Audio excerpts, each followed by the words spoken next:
20 years, I believed my marriage was unshakable. We built a life, a home, and dreams together. Every day, I worked hard, thinking we were saving for our future. But one ordinary evening, a single message popped up on my wife's phone, and my entire world came crashing down. It revealed something so shocking, so unthinkable, that I couldn't even breathe. But instead of screaming, I stayed silent. I smiled, and in that silence, I began planning the one move that would change everything. For 2 decades, my life felt predictable, safe, even enviable from the outside. My name's Daniel, and for 20 years I've been married to Claire, a woman I believed was my soulmate. We met in college, fell in love over late-night study sessions, and promised each other a life of honesty and loyalty. We built everything, together, a 3-bedroom house in a quiet neighborhood, 2 kids who had grown into teenagers, friends who saw us as the perfect couple. I woke up early, worked long hours as an IT consultant, and handed every spare dollar to our joint savings account. We had a plan: retire early, travel the world, enjoy the fruits of our sacrifices. At least, that's what I thought. Claire was the organized one. She handled our bills, our schedules, the kids' activities. When she started taking weekend retreats for a community art program she'd joined, I didn't question it. She deserved time for herself. She'd been a great mother and partner. I even encouraged her to go. I stayed home with the kids, proud of being a supportive husband. But looking back, there were small cracks I ignored. The way she guarded her phone lately, how her smile dimmed when certain numbers popped up on the screen, unexplained withdrawals from our joint account labeled family expenses. When I asked, she'd wave it off. Don't worry, it's for the kids. And because I trusted her completely, I never pushed. Until one Tuesday evening, she'd left her phone on the kitchen counter while she went to shower. A notification flashed a picture message with a caption that made my blood run cold. The twins can't wait to see you again. Twins. We didn't have twins. And the name attached to the message wasn't a woman's name. It was a man's. My hands shook as I stared at that screen. 20 years of trust, of shared memories, began to blur. I wanted to confront her right there, demand answers, but something inside me stopped. I thought of our kids asleep upstairs. I thought of our savings, our house, my reputation. And then another thought emerged. If she's kept a secret this big for this long, what else has she hidden? So I put the phone back exactly as it was. When she came out of the shower, I smiled and acted as if nothing had happened. That night, lying next to her in bed, listening to her steady breathing, I stared at the ceiling and planned my next steps. I wasn't going to explode. I wasn't going to beg. I was going to uncover everything quietly, methodically, and when I finally acted, it would be with precision. She had built a secret life behind my back. She had no idea I was about to build a secret plan behind hers. Over the next few weeks, I became an actor in my own home. To Claire, I was still the supportive husband, making coffee in the morning, cracking small jokes at dinner, tucking the kids in at night. Inside though, every routine moment was a cover for the investigation I'd begun. The first thing I did was open a private email account and buy a small, inexpensive notebook. Every time something seemed off, a late return from her art retreat, a mysterious phone call, a credit card charge that didn't match our normal spending, I wrote it down. Patterns started forming. Then I quietly contacted the retreat center she claimed to visit. A polite receptionist told me they had no record of a Claire Daniels in any of their programs. My stomach dropped. That was the first undeniable proof she'd been lying. I didn't confront her. Instead, I leaned in deeper. I copied down the phone number from the text message and did a reverse lookup online. It came back registered to a man named Thomas L. with an address to towns over. The following Saturday, when she said she was going away for another weekend workshop, I drove out to that address. The house was a small blue 2-story with children's toys scattered across the yard. I parked a few houses down and waited. 30 minutes later, Claire's car pulled into the driveway. She got out smiling, holding grocery bags. A man came out to meet her, tall, mid-40s, dark hair, and 2 little kids ran out, shouting, "Mom." My heart pounded so loudly, I thought it might crack the windshield. There it was, my wife, the woman I'd shared everything with, laughing as she walked into another home, hugging 2 children who called her Mom. I sat there for an hour, hands gripping the steering wheel, trying to process what I'd seen. It wasn't an affair. It wasn't a fling. It was a second life, a secret family, built while she pretended to be mine. When I finally drove back, I didn't go home right away. I stopped at a park, walked around under the streetlights, and thought about my kids, my finances, our future.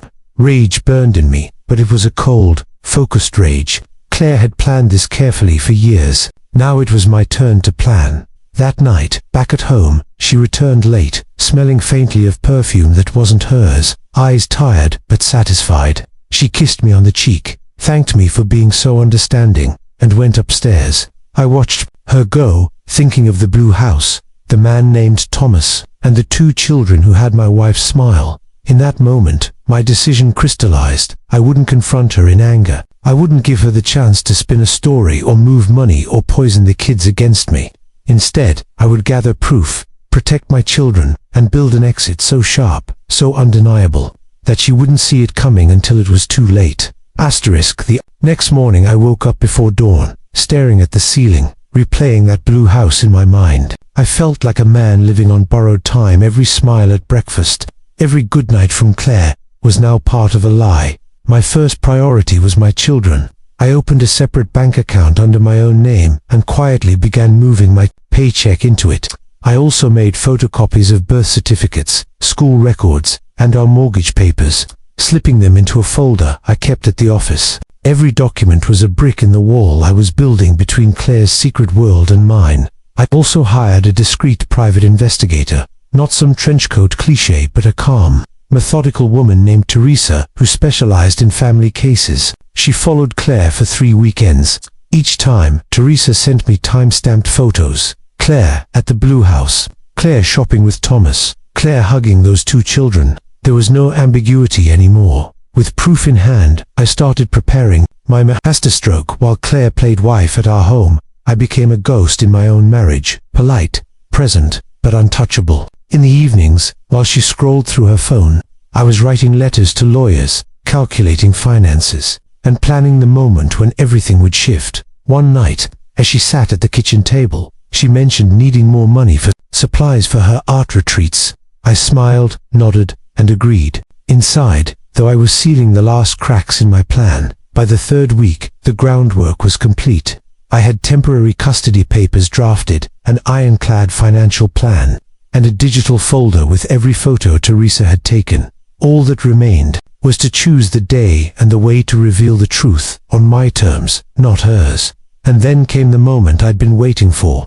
Claire announced she'd be gone overnight for another retreat. Instead of arguing, I offered to drive her to the train station. She kissed me on the cheek and left, completely unaware of what was coming. That evening, with the house quiet, I packed a weekend bag for my kids and took them to my sister's. I explained only that Daddy needed to take care of something important. Then I drove, not to confront Claire at the Blue House, but to our bank, to our lawyer, to the small network of people who would help me pivot our lives. By midnight, everything was in place. Joint accounts frozen, custody motion filed, house locks scheduled to be changed the next morning.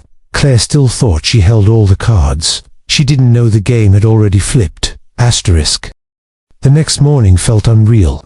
I stood in our kitchen with a cup of coffee, staring at the chair Claire always used. It would be the last time she sat there as my wife. At exactly 10 a.m., my lawyer filed the custody motion. At 11, the bank confirmed the freeze on our joint accounts. At noon, the locksmith changed the locks. Every piece slid quietly into place, like a chess match nearing checkmate. Claire texted around 1 o'clock.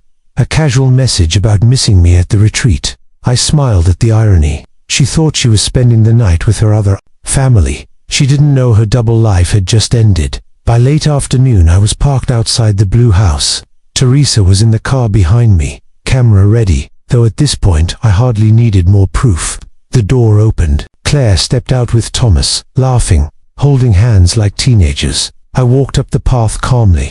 Claire's smile froze when she saw me. Thomas took a step back. The children inside peeked out through the curtains, confused. "Daniel, what are you doing here?" she asked. "Oh, just meeting the family you forgot to mention," I said quietly. Thought I'd finally see where all those art retreats were happening. She stammered something about misunderstanding, about volunteering, about helping friends. I handed her an envelope, the custody filing, the bank notices, the photos. She flipped through the papers, her face draining of color. "You don't have to do this," she whispered. "I already did," I said. "While you were building two lives, I built one plan. And as of this morning, everything you counted on from me is gone. The accounts, the house, the security, the silence." Thomas tried to speak, but I raised a hand. "You don't exist to me. This is between me and her." I turned to Claire one last time. "You lied for 20 years. You had a choice every day to tell the truth. You didn't. I'm done." Then I walked away. No shouting, no scene. Just the sound of my footsteps on the gravel, and her voice calling my name as I got into my car. Driving back, I felt strangely light, not triumphant, not bitter, just free. For the first time in 2 decades, my life was my own. I had my children safe, my finances protected, and a future that didn't depend on her secrets. Sometimes revenge isn't about destroying someone. Sometimes it's about quietly taking back everything they took for granted and leaving them to live with what they've built. Asterisk, asterisk, as I drove away from that blue house, 20 years of marriage behind me, the strangest feeling wasn't anger, it was peace. I hadn't shouted, thrown things, or tried to humiliate her. I had simply walked out with my children and my dignity intact. My plan wasn't about punishment, it was about freedom. But I still wonder what happens now. Will she try to fight for custody? Will Thomas stand by her when the reality of her lies sinks in? Or will she finally tell her second family the whole truth? Some people believe betrayal should be answered with revenge. Others think you should forgive and try to rebuild. Which side are you on? Was I right to leave quietly, or should I have confronted her in public after 20 years of secrets? Have you ever discovered a long-term lie like this in your own life? How did you handle it? Share your thoughts and experiences in the comments. Your story might give someone else the courage to take their own first step. And if you want to hear more real-life revenge stories like this one, don't forget to subscribe and turn on notifications. There are many more twists to come.